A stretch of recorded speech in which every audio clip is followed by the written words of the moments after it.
Nations Agenda 21 Sustainable Development is the biggest public relations scam in the history of the world.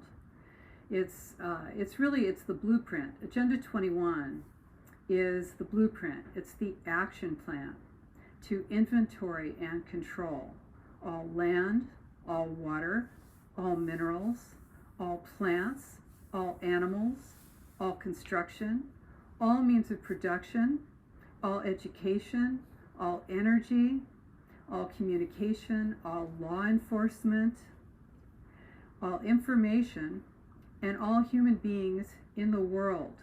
So it's designed for data sharing and data collection, and that is on you.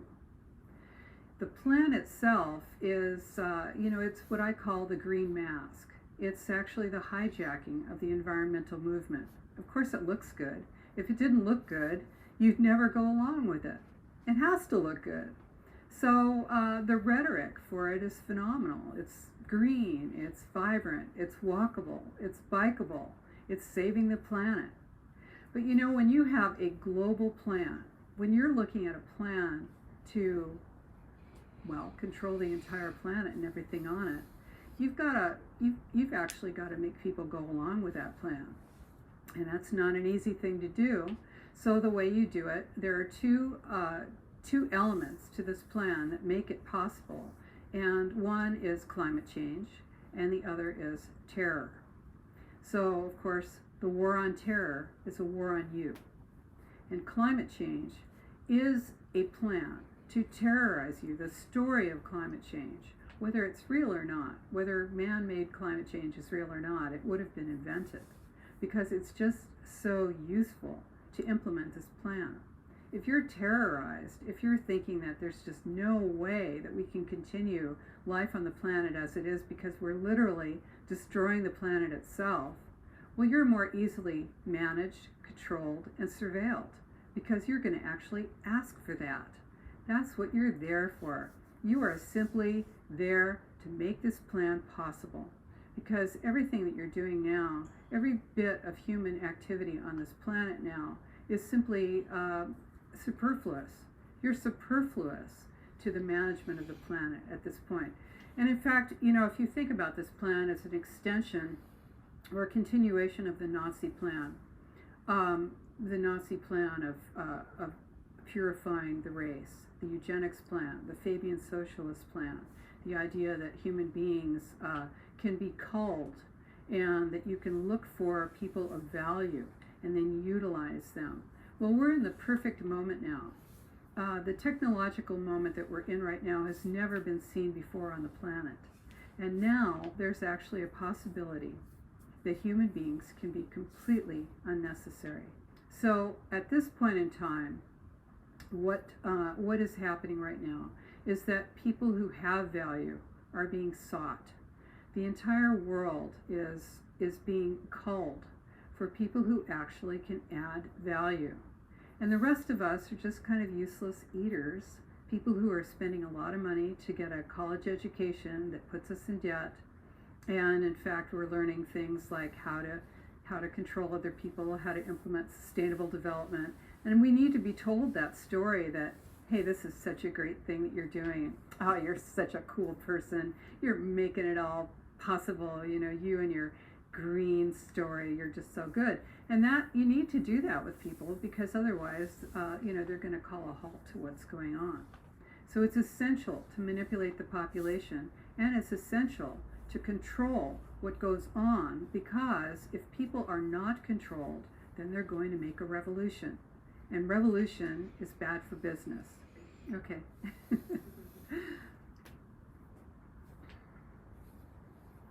So when you look at Agenda 21, or let's say you're going to put United Nations Agenda 21 Sustainable Development in your search browser and you're going to check it out, the first thing you're going to see there is that it's non-binding. That's a non-binding agreement. And yes, that is true. In 1992 in Rio de Janeiro at the Earth Summit, 178 nations plus the Vatican came together and they agreed to a United Nations Agenda 21 Sustainable Development, the agenda for the 21st century. And yes, it was non-binding. That's true. But then each one of those countries took the plan and brought it back into their country and made it binding on you. So when Clinton took office in 1993, January of 1993, just 6 months later, on the anniversary of Agenda 21, which is in June of 1993, he created the President's Council on Sustainable Development. These are their two principal documents. This is a 12-pound book that they used to get into every single planning department in the entire United States. Clinton himself, he chose 10 cabinet level secretaries and all of the major environmental groups like the Sierra Club, like the World Wildlife Fund, Resources Defense Council, and then industrialists like Enron. Ken Lay was on the President's Council on Sustainable Development, right? And BP, Amoco was on there, General Motors. Their entire purpose was to implement Agenda 21 in the United States. That was the whole goal. If you don't know that, then you just think that, well, didn't sustainable development sort of permeate into our worldview just on its own? Or isn't it just because it's such a good idea? And the answer is no. This was actually done purposely. I think it's really fascinating that that Bill Gates has just come out with his supposed plan to reduce, global warming by putting particulates in the air that are going to reflect back sunlight. And you think, well, gee, it seems like they've already been working on this plan, doesn't it? But it's interesting that they would openly market it, openly let people know Well, that they this openly is. market it when it gets to a point that people recognize it's going on. They've been able to fool people all these years. No, it's Yeah. wrong. It's absolutely wrong. It's not the sort of thing that you do to a planet without everyone agreeing to it. And even if everyone did agree to it, you still shouldn't do it. So yeah, these plans are designed to actually restrict our ability to be free, to restrict our liberty. They're designed to restrict our ability to move freely, to use energy, to use our water, and to use our land. Well, you might say, why does the mainstream press lie about this? Why are people not being told what the truth is? And because the mainstream press is owned by 5 or 6 major corporations, and this is a corporate plan. This is the erection of a corporatocracy. So when you think about, okay, so this is how the plan is implemented, really. It's sort of a trio of implementers, and that is governments, corporations, and non-profit groups, non-governmental organizations, which aren't really the same as non-profits. So the way this works is really interesting, and you need to know it. And the way it works is that, okay, think about this. Government is supposed to be transparent to the people. So government wants to operate in secret. Corporations operate in secret, and what they want is money, and they want the power of control. They want police power. And who has that?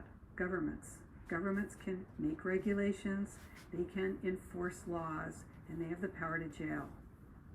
So corporations and government get together. Governments and corporations fund each other. They sue each other in order to make new law. And then they also work together, funding and creating non-governmental organizations. And those are small groups, maybe some not very small, huge ones, in fact, with multi-million-dollar budgets, that actually are the lower level of bureaucracy. They make these plans happen. So they'll be out there telling you that you're saving the planet, and they'll be out on the street collecting your email address and, asking if you'll sign petitions. Really, they have huge funding. Oftentimes, they're funded by the United States federal government as well as corporations, in order to implement the plan locally, because it's a global plan, but it's implemented locally. It gives the illusion that it's a bottom-up plan, that you asked for it, you want it, this is your plan. But in fact, it's a top-down plan, global, regional, neighborhood. Our voice is city, county, state, and federal. We vote for those, those municipalities, but you don't vote for global, regional, neighborhood. You have really no voice there. So that's how the plan is designed. It's designed to take your voice, to destroy your jurisdictional boundaries, and to create a system where you really literally can do absolutely nothing. And this is being enforced and supported by the mainstream media, by your educational system, by your governments, by corporations, and of course by your neighbors who just don't know any better. People are going to be called conspiracy theorists because we're a threat. We're a threat to this plan. Anyone who's speaking the truth about this plan is a threat to it. And threats are taken very seriously. You can't just object to this plan and expect to come through unscathed, because the plan, as I said, it's implemented locally. And amazingly enough, there are people locally in your town who are either farmed, who are identified as people who would support the plan if they were given some power. So people who are set, they get asked, hey, wouldn't you like to start a neighborhood association? And then those are the people who speak for you. They go down to your city council and say, we want smart growth. We want, we're killing the planet. You're not doing enough. And then there are actually people who are sent to your town, who work for the United Nations. And this sounds really crazy, but the United Nations Association is sort of a glee club or something for the United Nations. They actually do trainings.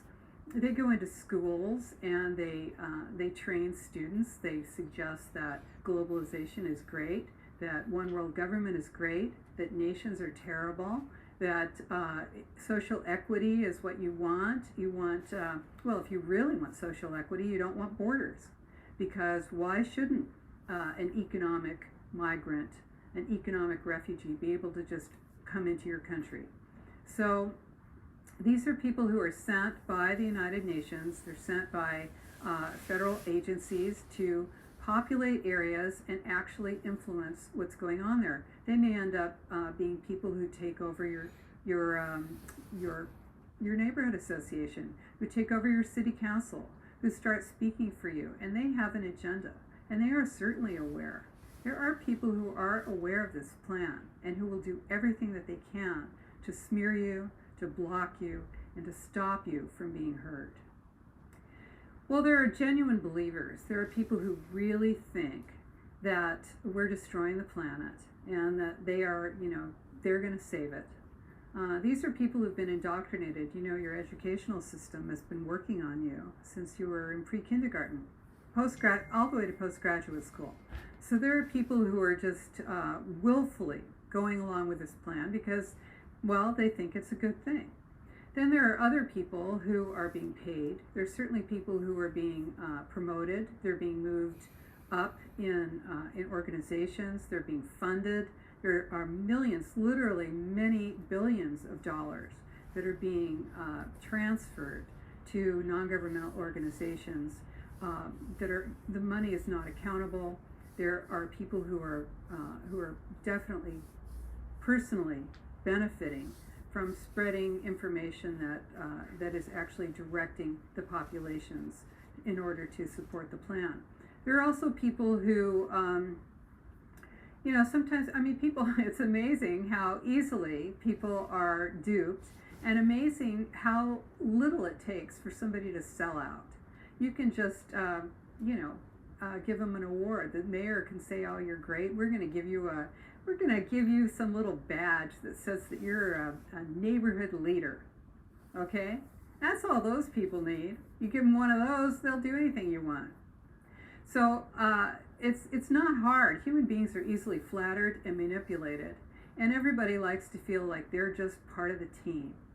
And in fact, they like to feel that so much that if you threaten them, even in a very low-level way, even in an emotional way, that they're not going to be part of the team, that they're going to be rejected, literally rejected by their neighbors, that's enough to keep them in line. When you think about our educational system and you stop thinking about it in terms of assisting human beings in being able to develop their ability to think clearly, to make decisions, to determine what's correct and what isn't. And when you stop thinking about it like that and you start thinking about it as developing a cohort, making it so that people will go along with consensus, stopping people from being able, young people, from being able to understand what objective reality is. This idea of objective reality, which is exemplified, I would say, by mathematics, where you have, if you do the problem correctly, every time you're going to get the same answer. That's the beauty and the certainty of math. But in fact now, with sustainable development, you have Rethinking Mathematics, which is a book for 8th graders, and it says, everybody's entitled to their opinion. Everyone has value. So if you think that 5 plus 10 equals 19, you've got, there's something there. I mean, we need to think about that because we don't want to upset you. We want to care about you. We want to show that we are a team. We're thinking as a cohort. And so we're going to give that credibility. So in fact, the idea is that there is no such thing as objective reality, and that one man's freedom fighter is another man's terrorist. And so you can't say for sure what is actually true and good. And what that means then is you've lost your sense of ethics. And Agenda 21, Sustainable Development, actually involves the churches. Besides the educational system, it actually involves the churches. The churches are on board with sustainable development goals and saying that, well, we have to do everything we can to support this plan. And so you have the National Religious Conference for Sustainable Development, which has something like 156,000 congregations of evangelicals, Christians, and Jews in the United States. That's 114 million people. And these people are all committed to supporting Agenda 21. So when you know that, and you know that you don't want to step out of line, do you want to be rebuked by your pastor? And what I say is, it's not a conspiracy theory. It's a conspiracy. It's a conspiracy fact. This is real. And this is why it is so important to be able to recognize objective reality and to see what is happening around you. Because of course I've been a liberal all my life, considered myself on the left, pro-choice, pro-gay marriage. My partner built an entire house out of recycled materials. I don't think I own anything that's new. So I always considered myself an environmentalist. And what's happened is that the environmental movement has been hijacked. And that the idea then that, it's not about recycling. It's not about creative reuse. It's really about controlling the population, limiting your access to land, to water, to plants, to animals, controlling you and restricting you from the wildlands, from the areas where you can actually go out and use your land. In fact, there's some really interesting things happening now in the urban areas, because here we are, where, those of us who live in cities are suddenly seeing a tremendous number of homeless people who are out there who are camping, literally, on the sidewalk. And yet, if you want to go out onto your land that you own, and put a tent up there, you're going to see your city out there on top of you in a minute. They're going to be giving you fines. They're going to pull you off of there. You're going to be told that there's no way that you can just be out there squatting on your land. And yet, if you want to put up a tent in your local park, you probably can get away with that at this point. So when you see Agenda 2030, that's not a new plan. It's simply a 30-year milestone in the 100-year Agenda 21 plan. So the reason that you keep seeing Agenda 2030 all the time is because there are so many of us out here talking about Agenda 21.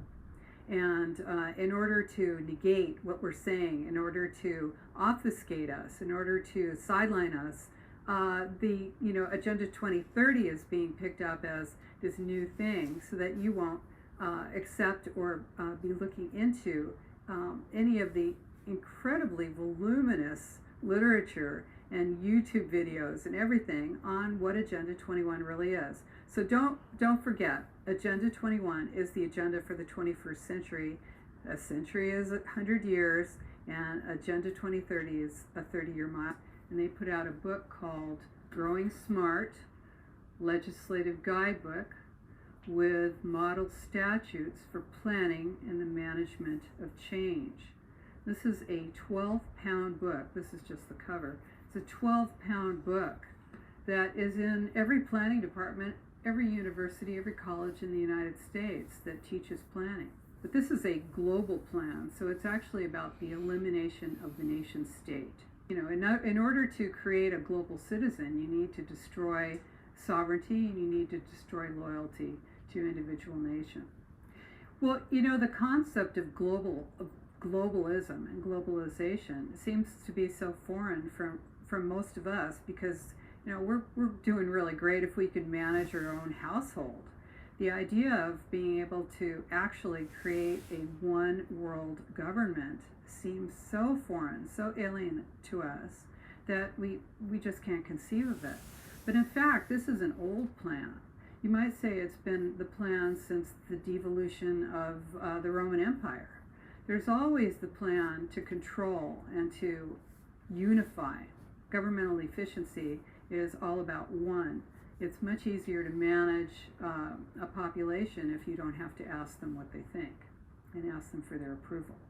And in fact, I can recall Donald Rumsfeld saying, gee, the Chinese sure have it great. They don't have to ask their people what they think. We do have the United States Constitution, and we are a constitutional republic, so yes, you do have to ask the people what they think. Well, how is it that anyone would want to control the planet? This is not rooted specifically in individuals. This is what's really very interesting to us as just regular people, that the plan was designed hundreds of years ago and that it's been a goal, actually something that people would work for. If you want to look at where this is going, all you have to do is look at the EU. The EU, and a lot of people don't really understand this, it's 28 countries, yes, but the European Commission is made up of 28 individuals who are each supposedly representing their governments. Every one of those people is committed to the European Union and not committed to their specific nation. And then there is, of course, the European Parliament, which is elected by the people, but they can't actually propose legislation. They're simply a rubber stamp group. And the idea then is that you have sort of a technocratic group that is actually the bureaucratic controllers of the planet. There is a specific design style for Agenda 21, Sustainable Development, and that assists in concentrating you into city centers where you can be more easily managed, controlled, and surveilled. And what that looks like is smart growth. And smart growth is growth which collects you tightly into your city center. Well, it looks like a building with retail on the ground floor, 12 feet high, built right to the edge of the sidewalk, with 2 or more stories of residential units above it.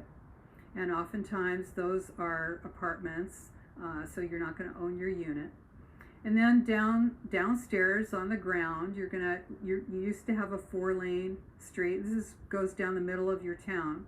You used to have a 4-lane road, your busy road down the middle of your town. Instead, now we're going to make it a complete street. We're going to narrow it. We're going to narrow it to 1 lane in either direction with a median in the middle. We're going to make your sidewalks wider, and we're going to put a bike lane on either side of the street. And then the buildings on both sides of the street are going to be this smart growth model, which is, ground floor retail with your multi-stories of residential on top of that. But if you go inside of those units and you look at them, what are you going to see? You're going to find that a lot of them are efficiency apartments, basically very small, studio type units, or you might see 2-bedroom units where you have a bedroom and a bathroom on either side of a living room and kitchen. So it's designed for roommates. So it's not really designed for families. How many people live in an apartment on top of a shop in the center of town? Not that many at this point. Most people, especially people who want to have children, people who have families, people who have a dog, people who play an instrument, people who want some privacy, people who want a yard, they're not going to want to live in an apartment in the center of town. Now, you have to make those people want it. You have to indoctrinate them to the point where they will want it. And this is what is done in your school system, and this is what is done in your media, is to make you feel guilty and terrible for wanting to live in a single family home and having a private vehicle. But vertical sprawl. This is literally packing a lot of people into a small area where they're going to use a huge amount of energy and water, and where they're going to use transportation. And this is where the story of it being so green comes in, because you're not using land, you're not using water, and you're not using energy, and you don't need a car. So these buildings are built without parking. A lot of times they're built with no parking. And then the city is going to supply you with a bus. And the bus, or possibly a train, light rail, well, that's another way to sink your economy. These things they suck your tax dollars, and they may not go where you want them to go. So when you're moved into these units, of course you're going to be more transient. You're going to be less committed to what's happening politically, because you don't own anything there. You might be someone who can be moved for a job very easily, because all of these towns look the same. All these developments look the same. So wherever you are, you can easily reintegrate. If you move from Chicago to San Francisco, you're going to be living in one of these units, paying your rent, and you can be moved at a few months' notice. So this is someone who's not going to be loyal, not going to be committed to making their town better, not going to be working on the quality of schools, the quality of government, might not even vote. And what else do they want? They want to be able to sell to the entire world. So what they want to do is lower the wages and the economies of the developed nations and elevate the economies of the lesser developed nations, so that they are more easily able to buy the goods that they're making. So what this does, if you're equalizing the economies of the world, what you're doing is you're actually globalizing. A few cars. And the reason that it looks like this is because the city, Santa Rosa, wants smart growth. And that's all they want here. They want 4, 5, 6-story buildings with retail on the ground floor and multiple residential on the floors above. And until they find developers who are willing to build that, they are literally not going to give building permits for anything else. So you can be zoned for commercial use here, but not get a permit to build. For instance, so what we're looking at right now on this corner, this is somebody who wanted to build a commercial building here that's allowed by the zoning.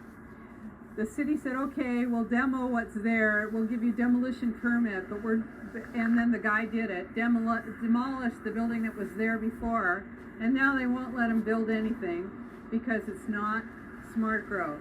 What the city wants to do, what they want to build, is kind of a Disneyland model, where everything looks the same, and we're going to go and take a look at something that is smart growth so we can see what they really want here.